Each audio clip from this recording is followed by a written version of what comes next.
Hello students, आज हम शुरू करने वाले हैं चैप्टर नंबर 8। ठीक है, चैप्टर नंबर 8 है ट्रिग्नोमेट्री। इसी को हिंदी में अपन त्रिकोणमिति बोलते हैं। ठीक है, अब हम देखते हैं जो त्रिकोणमिति होती है वो किस पे लागू होती है। त्रिकोणमिति एक समकोण त्रिभुज यानी कि राइट एंगल ट्रायंगल पे अप्लाई होती है। ठीक है ना। अब राइट एंगल ट्रायंगल क्या होता है? ऐसा ट्रायंगल जिसमें एक एंगल क्या होता है? राइट एंगल होता है। तो यहाँ पे जो एंगल बी है आपका क्या है? एक राइट एंगल है। ठीक है, देखेंगे यहाँ पे। अब इसमें दो अदर साइड है तो उनको डिफाइन कैसे करेंगे, उनका निर्धारण कैसे करेंगे। जो अदर साइड्स होती हैं, दूसरी भुजाएं होती हैं, तो हमेशा ध्यान रखेंगे समकोण जहां होगा, समकोण के सामने वाली भुजा क्या कहलाती? कर्ण। ये लिखा हुआ है कर्ण, यानी इंग्लिश में पढ़ते हैं इसको हाइपोटेनियस। क्या पढ़ते हैं? हाइपोटेनियस क्या पढ़ते हैं। और जो भी हम क्या लेंगे, एक इसमें कोण लेंगे। एक आपका समकोण हो गया, एक कोई भी दूसरा सा एक कोण लेंगे। ठीक है ना, दूसरा कोण लेंगे, एंगल लेंगे, जो क्या होगा आपका थीटा। इसका मान क्या होगा, या जिसको क्या बोलेंगे? थीटा। नाम है थीटा, तो थीटा होगा। और थीटा के सामने वाली जो साइड होती है या भुजा होती है उसको क्या बोल देते हैं अपन? लंब या परपेंडिकुलर। क्या बोलते हैं?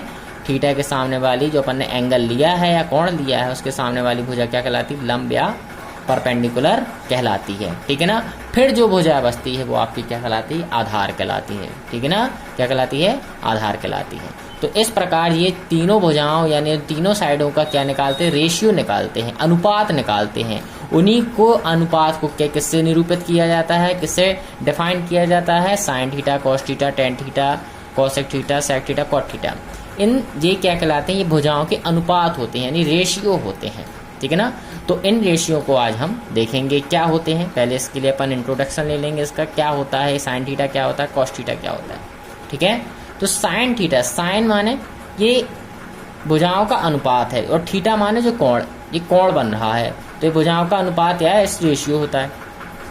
तो साइन थीटा बराबर होता है लंब बटे कर्ण। इंग्लिश में इसको बोलते हैं परपेंडिकुलर अपॉन हाइपोटेनियस। तो परपेंडिकुलर क्या है यहाँ पे BC, और हाइपोटेनियस आपका क्या है? AB। तो perpendicular BC upon AB। Clear. तो ये आ जाएगा आपका साइन थीटा।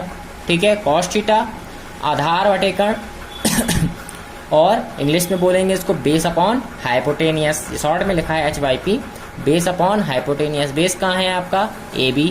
हाइपोटेनियस कहाँ है आपकी? यह है AC। ठीक है, तो बेस अपॉन हाइपोटेनियस यानी AB अपॉन AC। क्लियर। अब आते हैं tan theta, TAN, tan theta.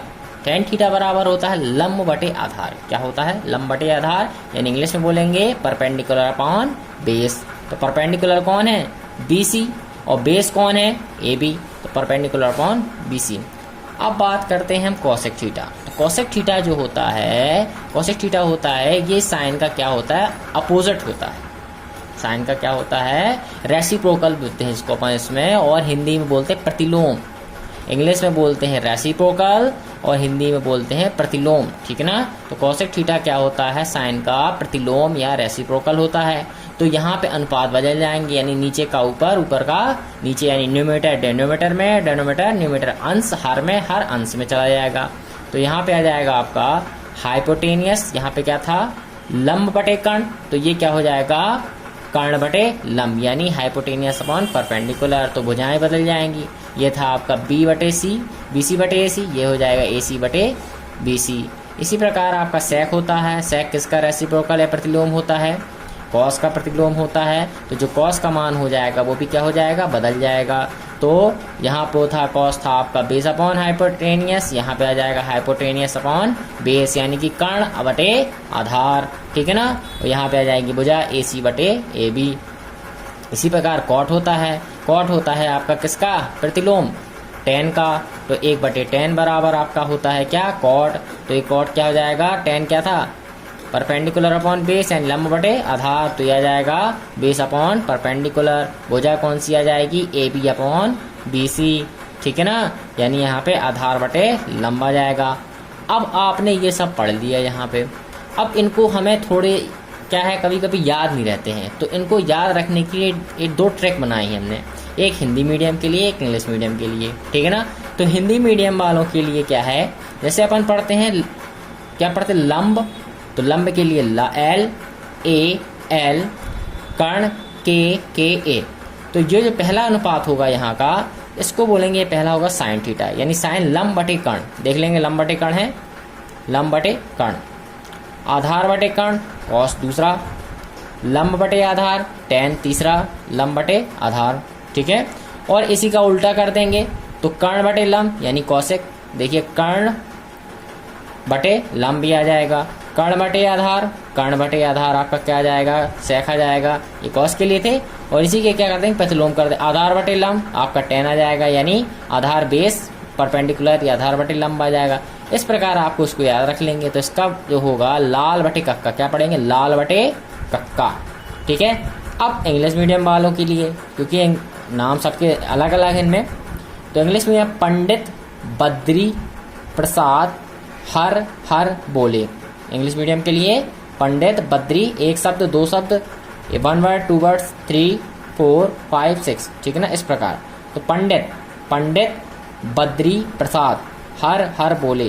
तो पंडित यानी परपेंडिकुलर, देखेंगे साइन का, perpendicular upon hypotenuse, perpendicular upon hypotenuse, base upon hypotenuse, base कहाँ है, बेस ये है, upon hypotenuse, base upon hypotenuse हो गया, और perpendicular upon base, perpendicular upon base, ये हो जाएगा आपका टेन थीटा तीसरा। अब इन्हीं का क्या कर देंगे, रेसिप्रोकल कर देंगे। क्या कर देंगे, रेसिप्रोकल कर देंगे। तो पहला क्या होता, साइन, साइन का रेसिप्रोकल कॉसिक, कॉसिक का क्या हो जाएगा, हाइपोटेनियस अपॉन परपेंडिकुलर। देख लेंगे कहाँ है, हाइपोटेनियस अपॉन परपेंडिकुलर। इसी प्रकार कॉस का सेक आ जाएगा इधर, और इसी प्रकार इसका रेसिप्रोकल कर देंगे, कॉट का टेन, तो base upon perpendicular, base upon perpendicular. इस प्रकार ये क्या हो जाते हैं, हमारे ये रेशियो आ जाते हैं। ठीक है ना, तो आप इनको अच्छे से देखें, बार बार देखें, समझें। ठीक है ना, इसी के आधार पे हमें पूरी ट्रिग्नोमेट्री क्या करनी है, सॉल्व करनी है। ठीक है, इसी के आधार पे हम पूरी ट्रिग्नोमेट्री सॉल्व करेंगे, और जहाँ पे आपको समझ में नहीं आता है तो कमेंट में बताएंगे। ठीक है, तो कल से हम इसके प्रश्न स्टार्ट करें।